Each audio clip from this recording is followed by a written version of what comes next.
This is my video about how hard it is to get the top rank in every card game. The top rank of a card game is the general end goal for your online play when you're playing on a standard lanyard in one of the many free-to-play card games online. For Magic Arena, the top rank is the Mythic rank. For the top rank in Pokemon TCG Live, it is the Arceus rank. In Hearthstone, it is the Legend rank at the top of the ladder, and for Yu-Gi-Oh, the final rank is the Master rank. Each one of these in their respective card games serves as the end goal for a normal player. Outside of pro play, when you're playing in tournament or event online, there really isn't much more that you can do in a card game besides getting to the final ranks. This also serves as most of the incentive to spend money in these otherwise free-to-play games, as to get the cards that you want to play with to get to the top ranks, you'll oftentimes need to spend money in order to be able to actually get the powerful cards.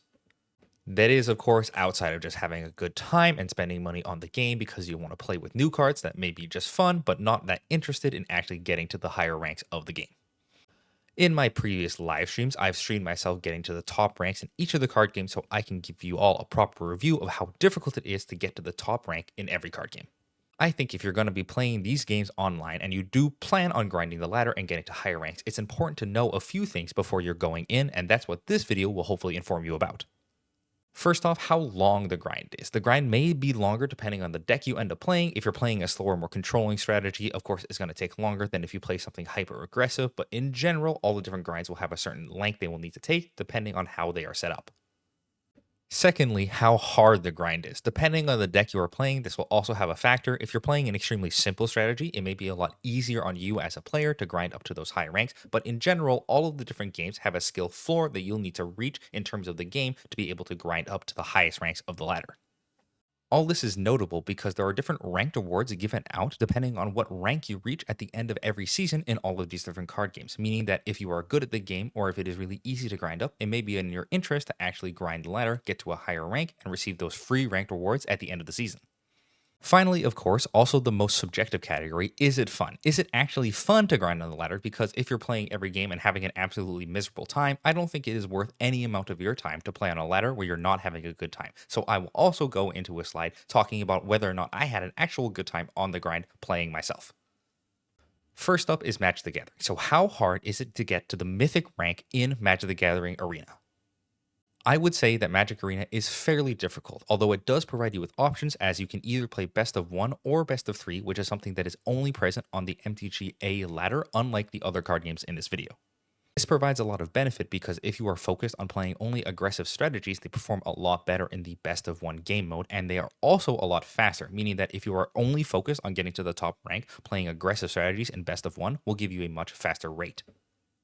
However, thanks to best of 3 being playable, many other strategies are viable and may take a longer amount of time, but still be something that you want to do if you simply enjoy playing a different style of strategy that isn't full-on aggression. In both best of 1 and best of 3, you'll see a large number of combo decks, control decks, or mid-range decks that can all be played up to the highest ranks in the Magic the Gathering Arena client without feeling like you have any disadvantage against other styles of decks. It's also important to note that these strategies are very powerful and feature lots of powerful cards, but are also in general frail, meaning that if you put targeted attention towards a specific deck, it is a lot easier to increase your win rate against the deck by targeting specific cards. Kaito, for example, is one of the best cards in the blue-black mid-range deck. However, it is only powerful because of its ninjutsu keyword, which requires you to have an unblocked attacker to put Kaito into play, meaning that if you can simply block or destroy all of your opponent's creatures to get that ninjutsu off, Kaito's value goes down a lot in that deck. But was it fun getting to the Mythic rank on Magic the Gathering Arena? For this one, your answer may vary a lot. It's generally a yes or a no, depending on how the games are and depending on how lucky or unlucky you end up being. Of course, in Magic the Gathering, you have the typical flood and screw, which will happen a decent amount as you're climbing on the ladder, as having not enough lands or too many lands is just an inherent part of Magic. They do have a lot of special lands in the game, such as Starting Town here, which can tap for any color of mana and come into play untapped in the beginning of the game, which do help to mitigate the amount of time you will be screwed on color somewhat. However, these also come with the inherent downside of either costing you life or costing you consistency, meaning that you are in general going to be losing some for having this ability to kind of combat the different types of color screw in the game. It's also noteworthy that there are extremely powerful cards present in Standard. In almost every Standard metagame nowadays, there are a few cards that just stand head and shoulders above the rest as being incredibly powerful and entirely centralizing to the metagame, such as VV Ornithur here. The modern standard metagame for Magic the Gathering has very, very optimized versions of every archetype where you're going to play a card like VV down onto the board and it immediately demands an answer. And if you don't have an answer for it right away, you will almost certainly lose the game on the next turn because all of the powerful threats in Magic the Gathering do a thing like draw a million cards, do a ton of damage, or in VV's case here, make an absolute boatload of mana to dome your opponent with. This is a lot of fun to play with. However, it is also making it so that way a lot of the answers in standard have to be very, very focused and very, very cheap, such as Cut Down here, which destroys VV for only 1 mana. You are going to see an absolute ton of very cheap and very powerful interaction effects at low mana cost to keep the powerful cards down. Whether or not this is fun to you really depends on what side of the equation you fall onto. If you really love playing with super powerful cards, big combo finishes, and huge late game payoffs, you are probably going to have a decent time playing Magic the Gathering Arena. However, you do also have options if you are the player who would prefer to stop these kind of decks and prevent the really, really powerful enablers from hitting the board. It's also worth noting that the recent standard bannings have helped a lot in terms of the standard metagame. If you don't know, Magic's standard format was recently hit by a ban list hitting 7 cards, a record amount, one of which including Corey Steelcutter. This massively helped both mine and probably a lot of other people's enjoyment of standard, as cards like Corey Steelcutter or Up the Beanstalk, which ended up on the ban list, were extremely powerful and extremely hard to trade with efficiently. A card that simply gives you both a body and a powerful equipment for a very, very low cost is extremely hard to beat without an extremely specific answer, meaning that Corey Steelcutter had a real death grip on the metagame. I think it's worth noting that I would have had a lot less fun had I done this grind if Corey Steelcutter was still legal, and the fact that they did the standard ban list to help improve the metagame made the standard metagame a lot more enjoyable for a lot of players. Now for Pokemon TCG Live. So how hard is it to get the Arceus rank in Pokemon TCG Live? I would say it's pretty easy, but it is relatively time consuming. For my grind up to the Arceus rank, I mostly played Dragapult EX, which is the most powerful deck in the metagame, in my opinion right now. However, this deck is generally a little bit on the slower side and takes a little bit longer to start taking knockouts than some other decks in the metagame. The main reason I think this is viable and pretty easy to do, however, is because Pokemon TCG Live has a very generous ranked gain/loss system, meaning that if you win one game, it is almost equivalent to you losing 3 games in terms of the points that you get on the ladder. This means if you're playing an aggressive deck like the Raging Bolt EX deck, even if, unlike other card games, it does take multiple turns for you to get all the knockouts to actually win the game, winning one game is just worth way, way more than losing one game in Pokemon TCG Live. This generosity from Pokemon TCG Lives means that many of the viable deck styles that would take a longer time, as long as they have a viable win rate and don't lose that often, it means that it's pretty easy to get up to the highest ranks, even if you are not playing through that many total games.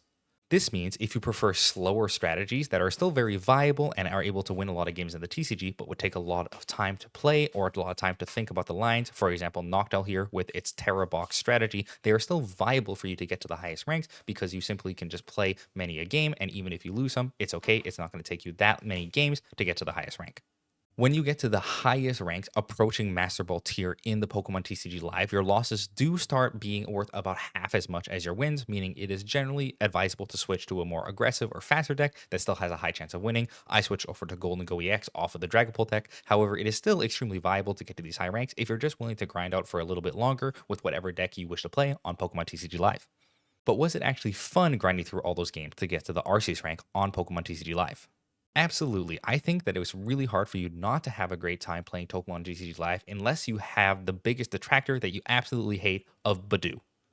Badoo is really the only card that I could see on Pokemon TCG Live that I think that if you are playing against, you may have a miserable time and just want to concede. As if your entire strategy revolves around item cards and you simply don't have any way out of the Badoo lock, it can be extremely frustrating waiting for a long time for Badoo to get knocked out. That being said, because Badoo only does 10 damage with its Pollen attack, it is not the most viable Pokemon to just leave in the active spot for a long time, meaning that Badoo forms more of a disruption to your opponent rather than being an entire strategy in and of itself. The other thing that may serve to annoy you when you're playing the Pokemon TCG Live is Donk decks that are focused around cards like Wellmask, Ogerpon EX, focused on dealing a ton of damage really early on in the game and stopping you from being able to set up your more powerful Pokemon. But thanks to the fact that Pokemon's win-loss ratio is so generous towards the player, even if you have games where you get donked on turn 1 or locked up by Badoo, or you don't draw any supporters in your opening hand and have a hard time getting your game started, it doesn't matter as much if you simply concede those games, as that loss is worth a lot less than just playing another game where you are going to win and have a more viable strategy going off with your cards that you drew. This also is helped by the fact that there are so many options for what to do in the Pokemon TCG. If you're getting donked too often, you can simply just play Raging Bolt EX, a deck that only has basic Pokemon with a ton of HP, making it hard to donk you. If you have different strategies in your card game, you can switch easily between each of them because not only are you able to access a lot of cards in the Pokemon TCG Live format, but you are also able to try out a lot of things, and if they don't work, the losses feel way less bad than in any other card game. This also helps a lot by the fact that Pokemon has an absolute ton of tech cards, and because of the powerful draw engines in Pokemon, it is really easy to simply put one of the tech card in a deck if you are struggling a lot with a specific matchup. For those knock deck, once again, you can put in a Shaman, which stops your opponent from being able to deal damage to your Pokemon on your bench if they are not EX or V Pokemon, meaning you can still set up even in the face of a card like Wellspring Ogerpon EX. Overall, thanks to the diversity of options present in Pokemon TCG Live and the ability for you to tech your deck in any different matchup that you may need, I would find it really hard for anyone who meaningfully likes the Pokemon trading card game to have a bad time playing Pokemon TCG Live. Now for Hearthstone. So Hearthstone getting to Legend is the top rank. So how hard is it to get to the Legend rank in Hearthstone? At least for me, it was insanely quick and very easy. This is due in part to the fact that I was playing a hyper aggressive deck that was really, really fast, meaning I could get a lot of games in really quickly. This deck focused around this card from Paladin Busybot, which gives all your one attack minions +1/+1, as well as being a 3/2 body for 2, makes it so that way your decks will be very, very focused on putting down a huge board of one attack minions, quickly buffing them with the Busybot, and killing your opponent as early as turn 4 or 5. Even though, however, I was playing a very, very fast, aggressive deck, it is notable to say that Hearthstone really doesn't have any control decks that are super viable in the meta right now, meaning that even if you aren't playing an aggressive strategy, the strategies that are seeing play right now are much, much faster than strategies in any other card game. A lot of this is due to powerful combo decks such as a Gamagan Warlock, which is able to put this card into play on as early as turn 5 and also forcing your opponent to pay up to 19 life when he does it. A huge combo that can basically one-shot almost any control deck as early as the 5th turn of the game. Or with quests such as Dive the Galactic Depths, the Paladin quest, which says if you summon 5 Murlocs, your Murlocs gain +1/+1. It is a repeatable quest, meaning that you will repeatedly do this over the course of the entire game, quickly overwhelming any control deck by not only summoning large boards over and over again, but also making those boards larger and larger and harder to answer as you play the game. All of this means that even if you aren't playing an aggressive strategy in Hearthstone, you are going to play against either other aggressive decks or other combo decks, meaning that you are going to be playing a very, very fast game and be grinding through many games extremely quickly. By far being the shortest, it took me less than 6 hours to grind all the way from the bottom of the ladder on Hearthstone to get all the way to the legend rank playing a very aggressive deck. And I think even if you weren't playing an aggressive deck, you would still be able to do it in less than a day. With the release of the new set, the slower strategies only lost more than the newer strategies that were more aggressive gained, meaning that all of the aggressive strategies and combo strategies went up and all of the slower strategies went down, making it extremely easy because these are the easiest decks to play, but also extremely quick as these are the quickest decks to play to get up to the legend rank in Hearthstone. But was it actually fun to do all of this grinding to get to the top rank in Hearthstone? Well, for me, it was doing a challenge where I'm trying to do it as fast as possible. Obviously, I had a great time in a metagame that was only aggro or combo. For my opponents, however, who were focused on playing new cards from new expansions, such as the Warrior Quest, which says to survive for 10 turns, I don't think that they were having such a good time against such aggressive strategies. Hearthstone nowadays is absurdly fast. The rate at which you can kill your opponent with either combo and aggressive strategies is so fast that even the most dedicated control decks with tons of clear and powerful cards to stop your opponent from playing out will oftentimes fall behind too quickly.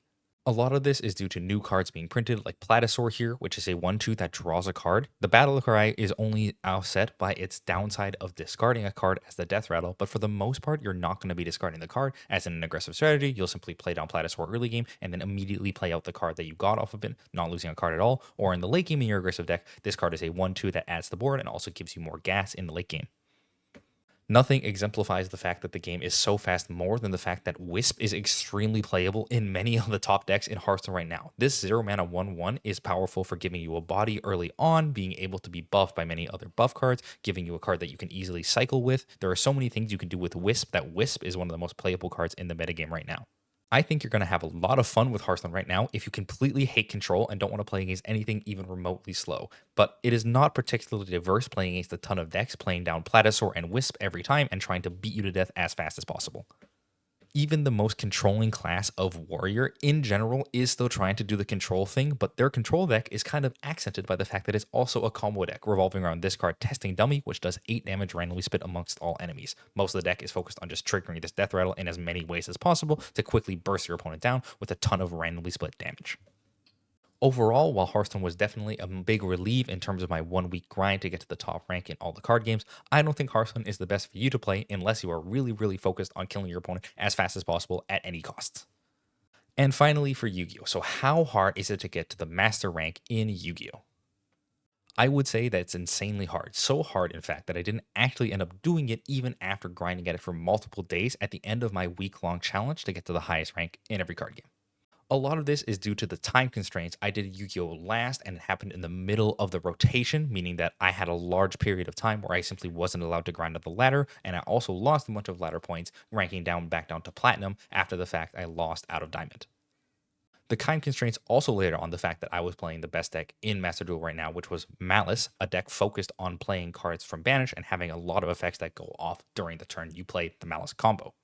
Thanks to one of the key pieces in the deck being Malice March Hare here, even the fast games where my opponent had to do several actions would oftentimes be slowed down by the fact that I had a Malice in my hand, which I could activate at any time. Constantly having to refuse the fact that you want to activate Malice because you are waiting for the end of your opponent's main phase to activate it means that you're going to spend a lot of time simply clicking no, no, no while your opponent does their combo and tries to establish their board on the first turn of the game. This still, however, isn't a Malice-specific problem, as almost every deck in Master Duel runs Infinite Impermanence, which is a card of a similar effect where you can activate it at any time when your opponent activates a monster effect or has a monster on board that you may want to negate, meaning that you're going to be doing a lot of clicking on both you and your opponent's turn in the early turns of a Yu-Gi-Oh! Game. Because of the large amount of interaction on you and your opponent's turn, you are going to be going through massive combo lines, activating several cards over the course of a turn, and have lots of time where your opponent will stop and think, do I need to activate something here? Am I doing something right away? Or can I simply just click no through all of these different progressions and all of this combo line? This massively slows down Yu-Gi-Oh's grind because you are not only going to have to play a lot of games to get to the top rank, these games are oftentimes going to take a long time, no matter what deck you are playing or playing against, because all the decks run all of these cards to try to stop other combo decks.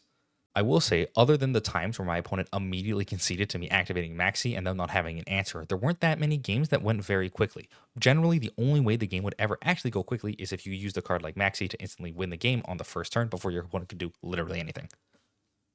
Now, I didn't actually end up getting to the master rank, but was it fun on the trip there? Was the only reason I stopped the grind because I ran out of time at the end of the challenge, not because I wasn't enjoying playing Yu-Gi-Oh! Itself?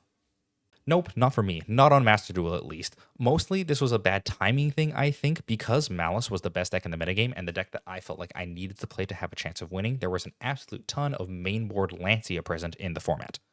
For those who don't know, Malice is completely focused on banishing cards in order to do its combos, meaning that if you activate a Lancia on it, the deck is significantly hamstrung from being able to perform its normal combos. Meaning that any game where my opponent activated a Lancia against me, I would not only have a much less powerful board than normal, but also would have to simply wait through my opponent's combo with very little I could do to stop them. Outside of this, the actual gameplay of playing the Malice deck and playing his other combo-focused strategies was a lot of fun. There was a lot of thinking involved about where to activate my hand traps and where to do different things, and about what kind of combo I wanted to execute on a turn given my opening hand. I think if you want to play real Yu-Gi-Oh, so to speak, where you're doing a lot of combos against each other and having a lot of on-board interactions and in-hand interactions, Yu-Gi-Oh! Master Duel does provide that. But the only thing that really puts a big taint on it in my mind is the Maxi minigame you have to play almost every game. Because Maxi is at 2 in Master Duel and is such a powerful card, almost every deck in Master Duel runs mainboard Crossout Designator and Called by the Grave to help stop Maxi from being activated, not to mention the default 3 Ash Blossom you have to play to stop your opponent from Maxiing you as well.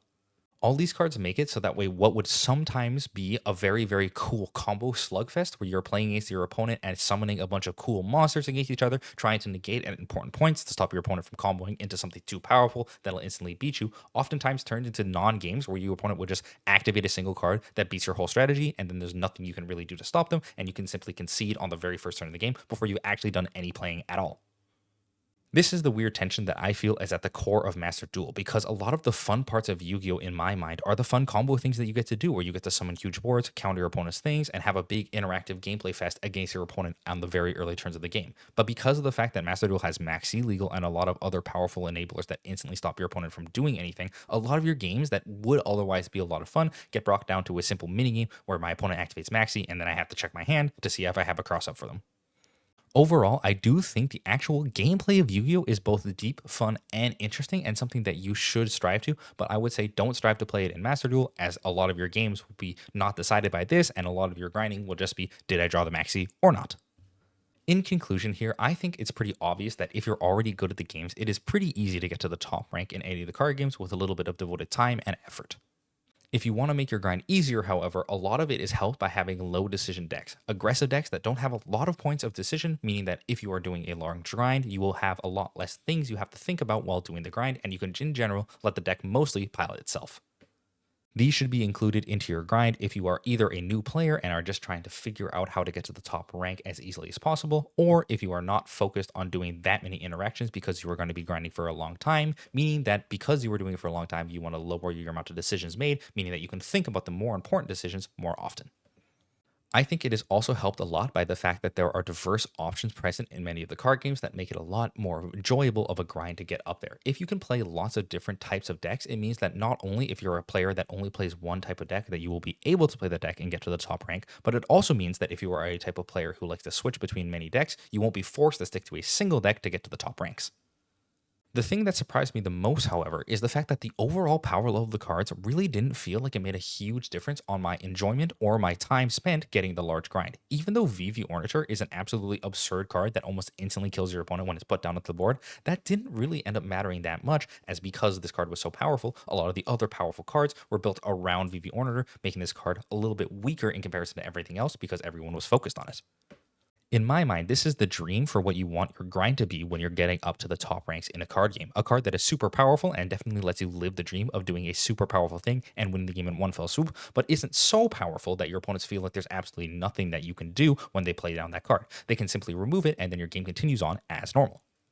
It's also important to note, I think that metagame balance matters a lot more in terms of your enjoyment for the grind as well. I think if I had grinded on Master Duel in a time where Malice wasn't the most obvious best deck, it would have been way more enjoyable, not only because the entire metagame wouldn't have been warped around that fact, and all the different decks wouldn't be playing mainboard Lancias that completely ruin my ability to play the game, but it also would make it a lot more fun for me to jump to other different versions of strategies and see a lot more different things in the metagame than playing Malice mirrors over and over again.